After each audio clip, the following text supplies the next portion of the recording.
हमारी चेतना कहीं ना कहीं पकड़ लेती है। जब चेतना हमारी कहीं ना कहीं पकड़ लेती है तो हमको वही असत्य ही सत्य मालूम होने लगता है। द्वितीय महायुद्ध में एक व्यक्ति को अंगूठा में बहुत बुरी तरह से जख्मी हो गया था। वह हॉस्पिटल में भर्ती हुआ। वह बहुत कराह रहा था।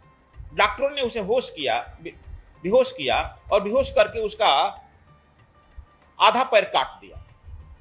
7 दिन के बाद जब वह सैनिक होश में आया तो खूब जोर से चिल्लाया, डॉक्टर मुझे बचाओ बचाओ, मेरे अंगूठे में बहुत बड़ा दर्द हो रहा है।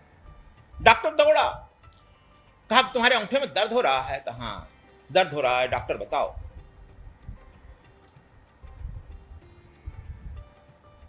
नर्स को बुलाकर कहा कि जरा इसके कम्बल हटाओ, इसके पैर से। कम्बल हटाया। अब कहा सैनिक पैर को मोड़ो। पैर जब उठाया तो आधा पैर ही नहीं है। कहा डॉक्टर मेरा पैर क्या हो गया? डॉक्टर मेरा पैर क्या हो गया? कहा कि सैनिक तुम्हारे अंगूठे से दर्द बहुत बढ़ रहा था, इसलिए तुम्हें बचाने के लिए तुम्हारा पैर काट दिया गया, लेकिन अभी भी तुम्हारे अंगूठे में दर्द हो रहा है, इसलिए कि तुम्हारी चेतना अंगूठा में बसी हुई है। अंगूठा नहीं है लेकिन तुम दर्द हो रहा है। सीक्रेट साइंस में बताया जाता है कि जहां दर्द है वहां पर या तो एनर्जी भर दो, सरप्लस कर दो, जिससे दर्द मिट जाए, नहीं तो वहां से चेतना को खींच लो। हमारी भी चेतना इसी तरह से कहीं ना कहीं भटक जाती है। गलत काम करते करते किसी गलत में चेतना हमारी भटक जाती है। इसीलिए हम लोग बार बार कहते हैं कि तुम बार बार ध्यान का, साधना का और सत्संग का प्रयोग करो। सत्संग सबसे बड़ा जो है दवा है। लोग कहा गया क्यों रामायण में, गीता में चारों तरफ कहा गया है कि हजारों वर्ष के समाधि को लोग छोड़कर सत्संग में उपस्थित हो जाते हैं। सत्संग एक ऐसा साबुन है जिसे तुम्हारे मन को निर्मल किया जाता है, धोया जाता है। इसलिए सत्संग में तुम्हारे अहंकार को गिराया जाता है। गुरु के नजदीक क्यों नहीं रहना चाहता है? जनार्दन जी क्यों गुरु के नजदीक नहीं रहना चाहता है? नहीं, अवसर पाते ही गुरु तुम्हारे अहंकार पर चोट करता है ना जी, वो तिलमिला जाता है। इसलिए गुरु के नजदीक से भागता है।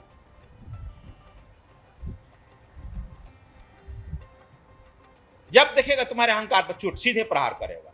जो ठीक ठीक गुरु होगा वह कृष्ण सा गुरु अहंकार पर चोट करेगा।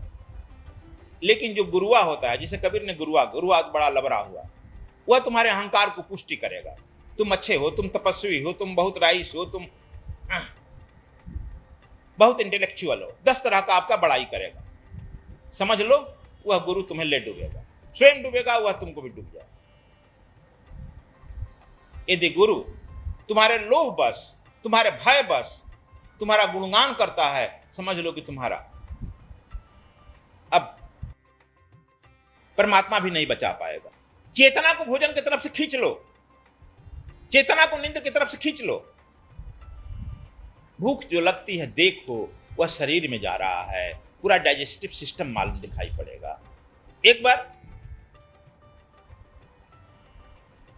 एक आदमी जो है गाय लेकर जा रहा था, कोई फकीर जा रहा था, कहा कि देखो ना गाय जो है इस बेचारे को खींच कर ले जा रही है, यह बेचारा है खींचता जा रहा है। वह आदमी रुक गया, कहा कि अरे तू फकीर है कि पागल है? अक्सर फकीर को पागल कहते हो ना, फकीर को नहीं कहता होगा कमल शर्मा तो गुरु जी को जरूर कहेगा पागल है ना। फकीर कहा क्या बात है? कहा गाय को हम खींच रहे हैं ना, देख नहीं पगा, हम पकड़े हैं रस्सी, हम खींच रहे हैं, गाय हमको कैसे खींच रहेगी? कहा कि नहीं बेटा, गाय तुमको खींच रही है। यदि तुम गाय को रस्सी छोड़ दो और तुम पूरब की तरफ भागो, देखो गाय तुम्हारे पीछे भागती है, गाय के पीछे तुम भागता है रे पागल। कहा कि 10,000 में हम गाय खरीद कर लाए हैं, रस्सी छोड़ दें, गाय भागेगी तो हम भागेंगे नहीं। कहा कि बस हम यही तो कह रहे हैं, गाय भागेगी, तुम जिधर भागेगा ना, तो गाय तुमको खींच रही है ना, यही तुम्हारी चेतना गाय में प्रवेश कर रही है, जिधर जिधर खींचेगी उधर उधर भागेगा ना, तू बेचारा हो गया है।